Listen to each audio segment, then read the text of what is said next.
this is the Q&A session. It's interesting. I suggest we look at it, but first let's summarize where we were, what we discussed here. Hello. Hello.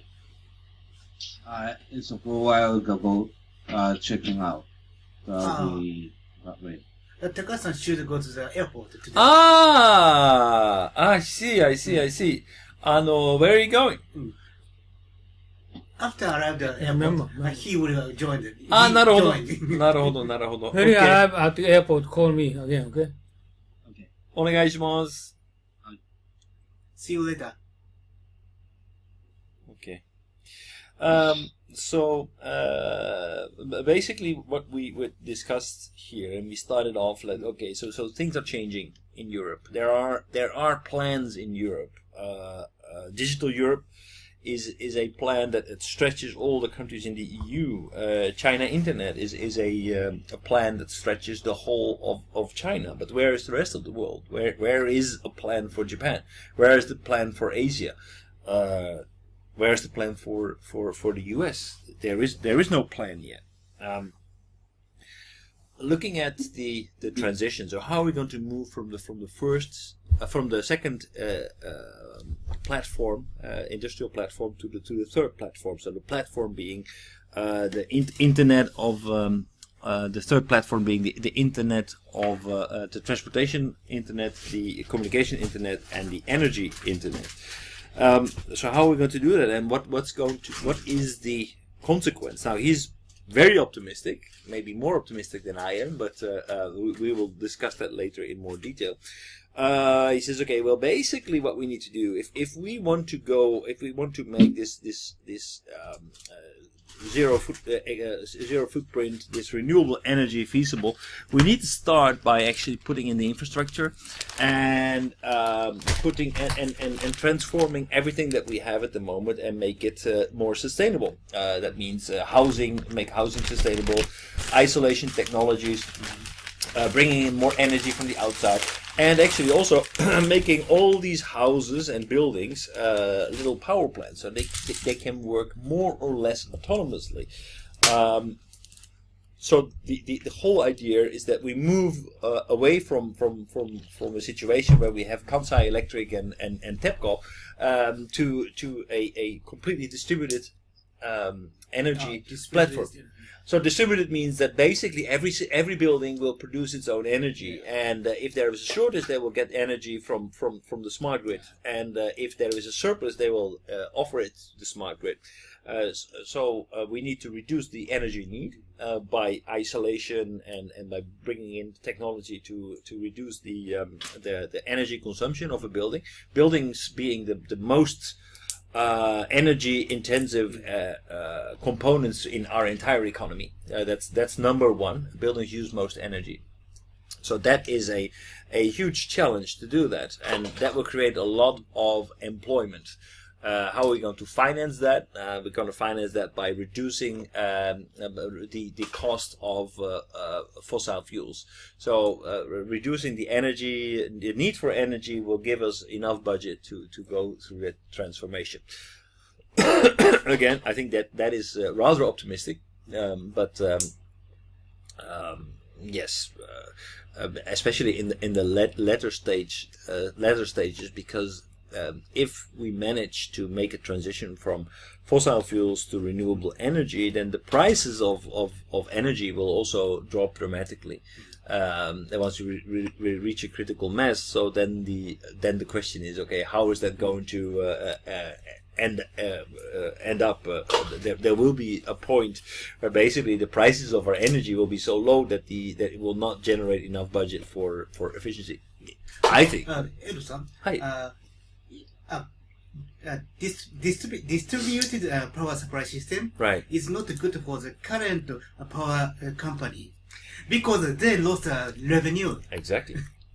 No, it is, and this is. We will look at TEPCO later. We will look at TEPCO later. Seriously, I don't know if you remember, but last week we looked at Germany. And we looked at, I think it was Rewe, is one of the 4 big power companies in Germany. They, well, because Germany is very much aware, very much people and organizations in Germany are very much aware. So they also realize this. So Rewe is going through a transition. They're going from a power producer to a power transaction enabler. So they are investing in smart grid technology. They are making sure that everything that happens on the smart grid is being monitored and is being captured and is being basically managed. So they become a service provider. Instead of providing the energy, they provide the services that enable all the renewable energy to flow freely over the smart grid. So that completely changes their business model. It's just like what we saw last week. I'm sorry, Sasabe, you haven't seen this, but it was just like we saw about Benz. So Mercedes, so they know that the number of trucks that they're going to sell is going to be reduced because we will be able to with IoT we will be able to get much more efficiency in our logistics, and that means that we will have an occupancy rate of the trucks that go from 30% to 85, 90%. Which means that there will be less need for trucks.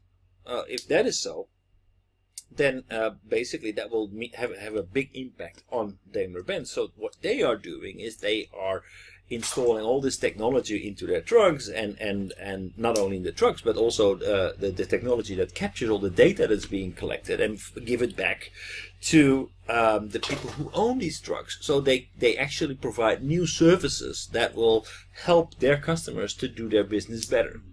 And there they become a business partner. So instead of just providing a product, giving it to the customer, they become a business partner. And so there will be a lot of businesses that have to go through transition. But the sooner you do it, the quicker you make that decision, the better prepared you will be. It will not automatically mean that you will be the winner in the race, but very often, if you can create an early advantage, then your cars look very good. It's what we looked at before when we compared Nissan with Toyota. Toyota invested heavily in the hybrid technology. Nissan invested heavily in the electronic cars, and electronics seems to be the winner in the long run, which gives Nissan maybe much better cars for the future than Toyota, because they're really late. Doesn't mean that it's all is lost. I mean, Volkswagen has always put their money on diesel cars. That's where they traditionally come from. They went through a big scandal in Europe with their tampering with the energy standards measurements. Actually, the cars were more polluting than they disclosed. And now they invest like a huge sum of money, much more than Nissan has before, to actually go to electric very quickly.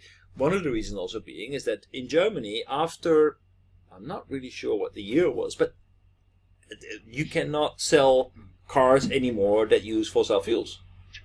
It's just not allowed anymore. So basically, you either play or you're out of the game. So that's very important. So yeah, for energy, this has a big impact for the vertically organized electricity. Of course, we cannot have a distributed network in nuclear power. We cannot give little nuclear power plants in the hands of private people. So there was absolutely a necessity and economies of scale for these vertically organized power plants and energy companies, but that's going to change, because renewable energy needs to be generated everywhere. We cannot use. It doesn't make sense to create huge fields with solar power. May be possible, but it's not efficient. It's not efficient. It's much more efficient to just put something on your roof.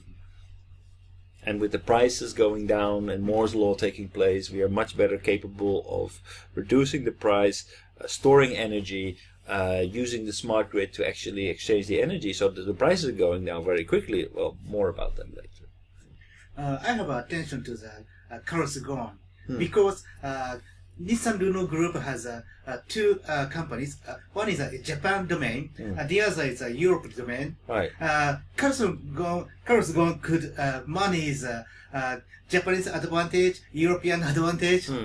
Therefore, I have attention to the Carlos Ghosn. So, yeah. Well, actually, the company was even much more bigger than that. Yeah. Russian players and everything. Yeah. So they have Lada or Vaz, like a huge truck producing company. Also part of that, an Indian car maker. So they are very well spread out and working very well together. But indeed. Maintaining national identity, maintaining strength, understanding that it's very important for people to identify with their home team, just like with soccer. You support your team. Why? It's not really clear, but you support it. You get warm feelings, and you're able to do more, sacrifice more for your team. Now, if you create like basically a Champions League. With all the teams together, I mean, who are you going to root for? It's not something that you are going to fight for. You root for your team within the Champions League. So I think that's one of the strong things that Carlos Ghosn has understood, to understand the necessity, the sense of belonging. That's also, I mean, another thing that he mentions. I will come.